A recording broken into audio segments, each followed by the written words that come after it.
Hi there, I'm Uncle Joel with Pen and Reel.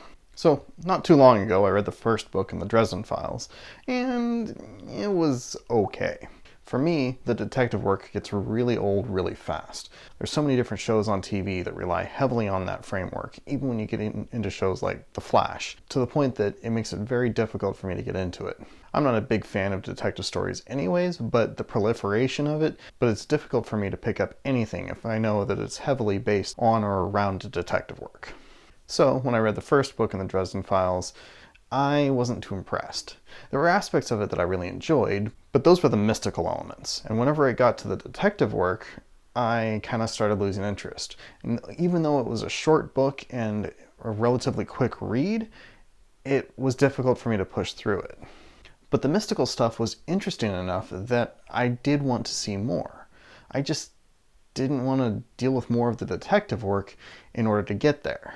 So in my previous video reviewing the first book, I asked people if there was any point where the detective work gets a little bit lighter and the mystical aspects get heavier, so that it would focus more on the stuff that I enjoyed about it and kind of tone down the aspects that were difficult for me to work through. Between the answers that people gave me and what I looked up online, the general consensus seemed to be Book 3 was where it really started taking off, and from probably about Book 5 on is where it would get to be more along the lines of what I was wanting. So I decided, okay, if Book 3 is where it really starts taking off and showcasing what the series can be, then I could push through Book 2 in order to get to Book 3. But I have to say, all those people were wrong. Because Book 2 tones down the detective stuff and ramps up the mystical element, and it really starts taking off. It's a much smoother read, it's much faster, and I found it far more engaging than the first book. So one of the problems that I have with detective stories and murder mysteries is there's a lot of, okay, the story starts going and then, okay, now we gotta stop and search for clues, and then, oh, something interesting happens and they get engaged and maybe there's an action sequence and then they've got to stop and interview suspects. And it's just this stop and go pacing that really kills the momentum for me and makes it difficult for me to get engaged for very long.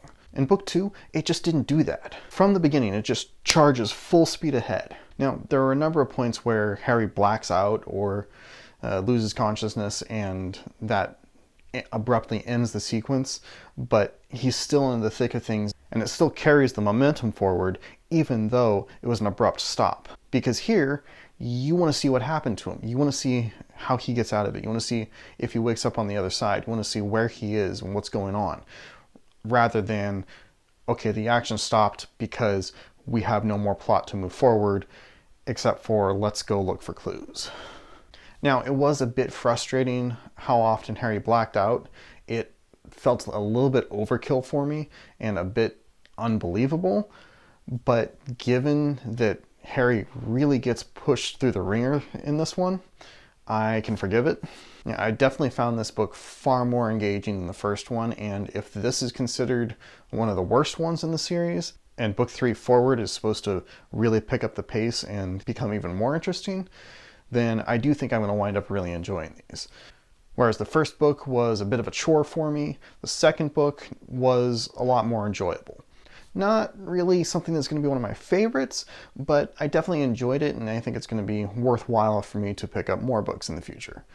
You know, I really enjoy these like really heavy, weighty reads like Frankenstein or even just big books like Stephen King's The Stand, and those are great, but sometimes I want something a bit lighter and something a bit easier going. You know, I would compare it to, you know, enjoying Shawshank Redemption or Schindler's List and watching those movies and loving them, but still, sometimes you just want to watch Iron Man blow stuff up.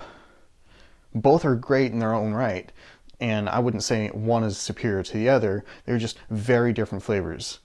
And the Dresden Files, for me, kind of falls into the more action, just lighthearted, entertaining. Not really trying to be super deep or super complex.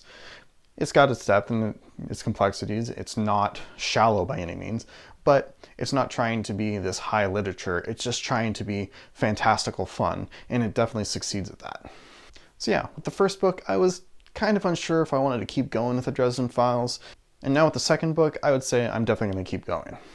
I would say if you haven't read the Dresden Files and you're at all interested in doing so, start with the first one. If you like it, then you should love the rest. If you're on the fence about it, but you still enjoy some of it, then give the second book a try. It definitely improves quite a bit. I haven't read the third book yet. I'm going to take a break and read something else. I don't like to stick with the same series back to back to back to back, but I'm definitely going to keep going. I would say the Dresden Files are definitely worth your time. They're good books, and apparently they get a lot better. And these first two books definitely lay the groundwork for things to come, and they do a great job of showing you just how clever the author is. Jim Butcher does a number of things, particularly in this second book, that plays off of things that he introduced in the first book and early on in the second book that show me just how clever he can be, and it really shows me, okay, this series is going to go places that you're not expecting. So yeah, the books are worth reading. You know, after reading book 2, I am definitely interested in seeing what happens in book 3, especially considering people tend to say that the first 2 books are the worst in the series. So if book 2 was fun, fast-paced, entertaining, and I enjoyed it, I'm definitely interested in seeing how much better things get from here on out. And there you have it. Book 2 of the Dresden Files by Jim Butcher, Full Moon, is worth your time. It's a good book. Nothing groundbreaking, nothing mind-blowing, but definitely entertaining. It's a worthwhile summer read, or now that a lot of us have a lot of time on our hands, I would say if you're looking for something to pass the time, you could do worse than Dresden Files. But if you've read the Dresden Files, let me know down in the comments what you thought of Full Moon. I'm really curious to hear what you thought. And until next time, this is Uncle Joel saying, stay tangible.